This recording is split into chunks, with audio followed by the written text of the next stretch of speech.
What's up, guys? Hunter back with another video for West Virginia Boys Fishing, and today you'll notice our new pontoon behind us. This is about a month and a half old, and we'd really like to get it out at night and try and get some catfish and stuff on it. So to do that, we kind of need to put some lights on it. That's what today's video is about. We're going to show you what goes into putting lights on it. We're going to show you hooking up the lights, maybe soldering some wires, testing them, connecting them to the boat. So, hope you enjoy. Alright guys, so you're probably wondering what this is behind us. This is a Bennington. It's a 20-foot fishing model, 20S or 20SF, whatever you prefer to call it. It has 4 fishing seats, 3 live wells, rod locker, tackle storage, everything you can imagine that you would want on a fishing boat. We're actually going to do a boat tour soon, so I won't tell you too much about it. But the lights we're actually putting on today are 1800 lumen, waterproof floodlights for navigation. Alright guys, so here's a closer look. These are docking or driving lights. 6 LEDs, 18 watts, gives you 1800 lumens. The boat is pre-rigged for these lights. It has holes drilled up under the bottom, that way we don't have to drill anything through the floor. All we have to do is connect these with a little bit of soldering, plug them in, and hopefully they work.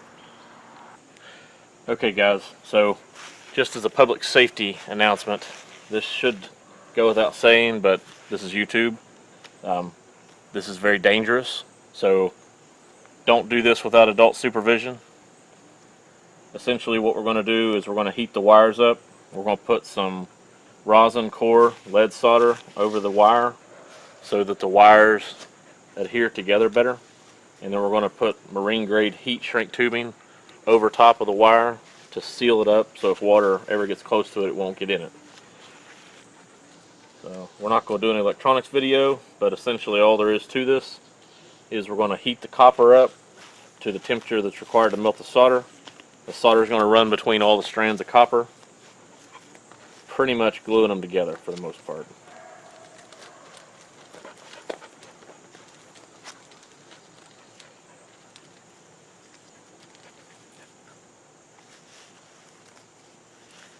Something else that probably shouldn't be said, you don't want to breathe this.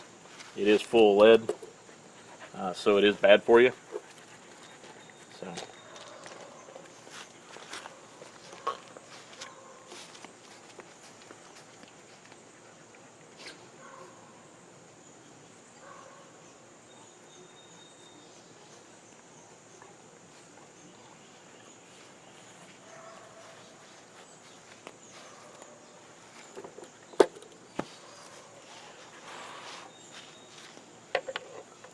We'll flip it over so we can get the back sides of the wires.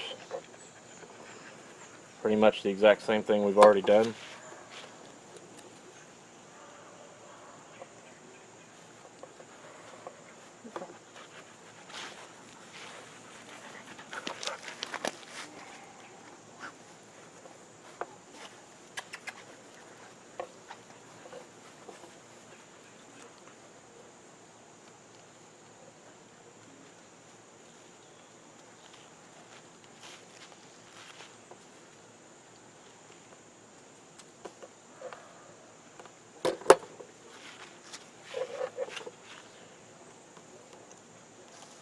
Alright, these are looking good.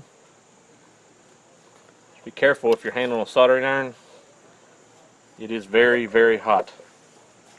Alright, so we've got 2 very solid connections here. We're just going to push our heat shrink tubing down over top of the soldered connection we just made.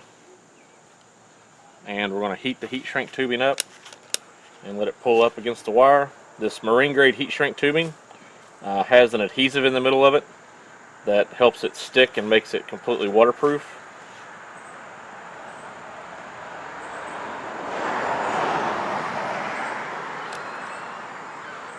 We could have just as easily used crimp-on connectors here, but this is a much better connection. It'll last a lot longer. And why not just do the job right the first time? Alright guys, we got everything laid out here. We're going to go ahead and solder the other end of this wire, the connection that goes up to the light. And remember, I can't emphasize this enough. Make sure that an adult does this, or if you are an adult, make sure you at least use caution and know what you're doing, because you can burn yourself. And be careful inhaling this solder.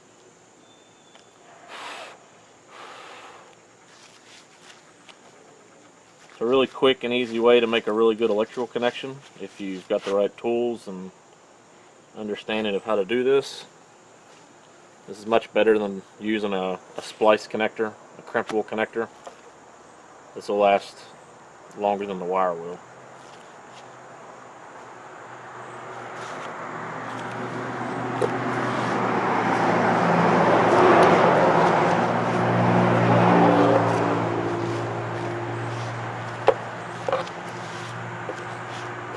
Apologize for the background noise. We're trying to do this out in our parking area, which happens to be close to a road that leads out to a state park. So a little bit of background noise here.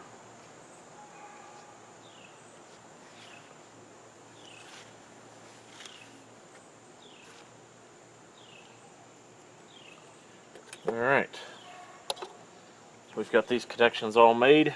The only thing we have left to do is put the heat shrink tubing over them and shrink the tubing down, let the glue set.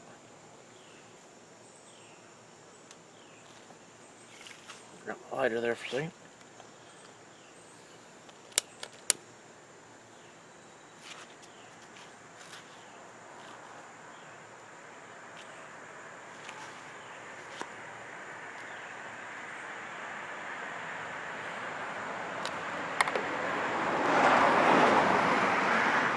Alright, so what we like to do if we can,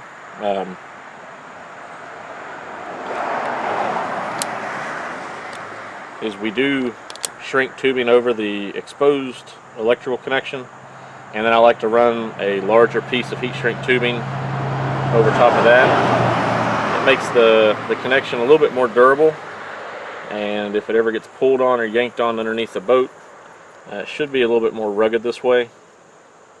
And then we're going to cover this whole wire with wire loom before we zip tie it up underneath the boat.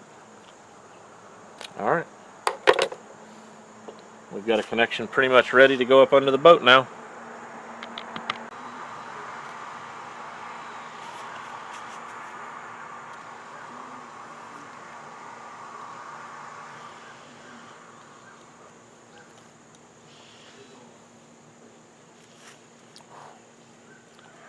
Blow the solder away from your face.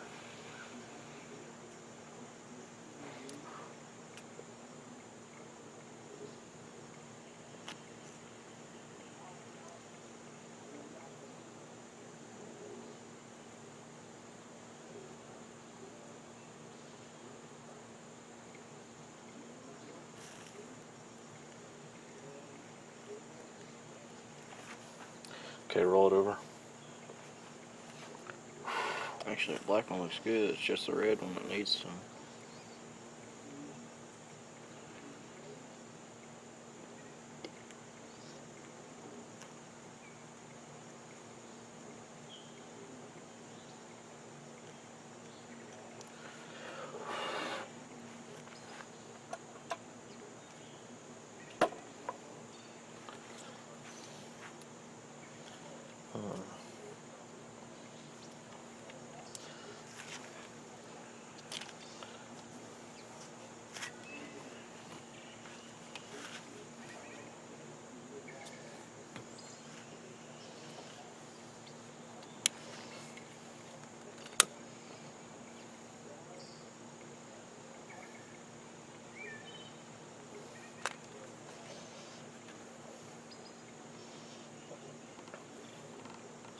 Slide it on there and it shrinks before you get it all the way over. That is part of the problem.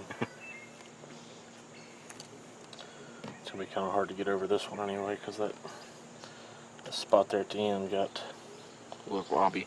expanded.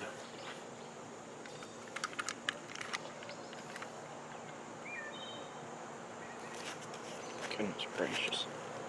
Now they're eating me alive.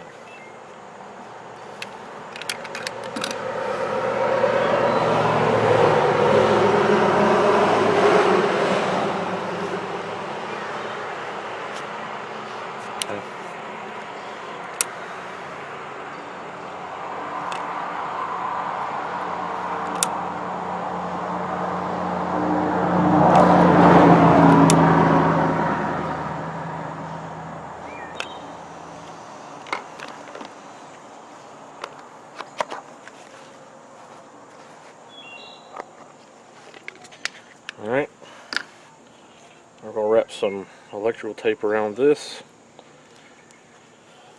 and then we're going to put the wire protection loom back over top of it.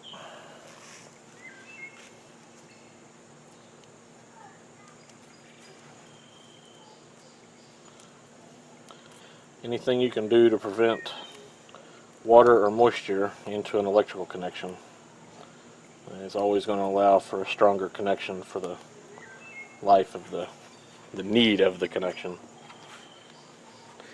So some of this may look overkill, but I'd rather do it once, have some good working lights on the boat, and never have to touch them again, at least as long as we own this boat.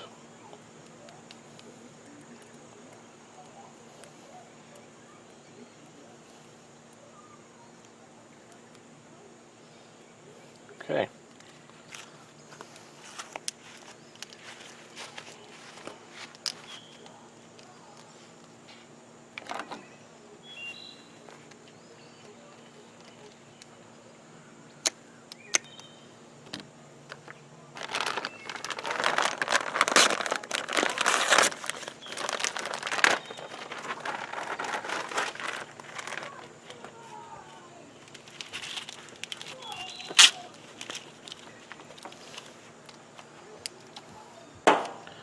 It's a handy little trick for everybody, in case you didn't already know this.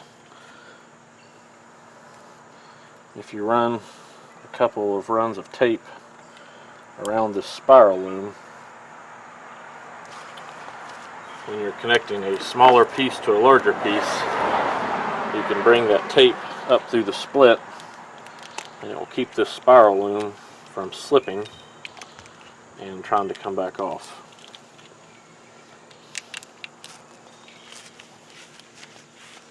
Here, hold this up right here.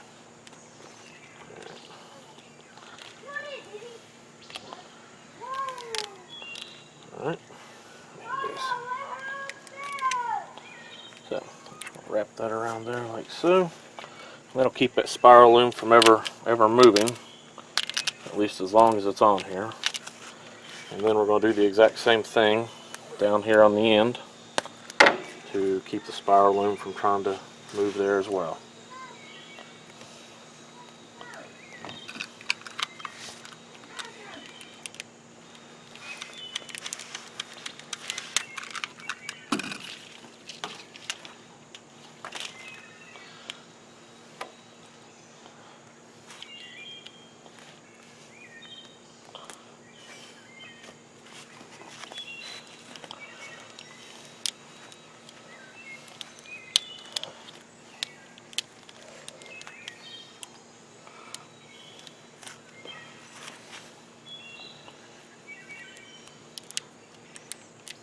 Alright, there we go. Alright guys, we're going to go ahead and get the light mounted up under the deck, and we'll get one of these hooked up, confirm the light's going to work from the switch, and we'll get everything buttoned up, try to give you a final shot once we get everything mounted. Alright guys, so we're under the boat. We have the light, we're about to mount it. Once we have the light mounted, we'll clean up the wiring, and we'll test it. Hopefully it works. Just gotta put it in its connection and screw the bolt in, and just like that, the light is connected to the boat. Now we just gotta clean up the wiring and test it.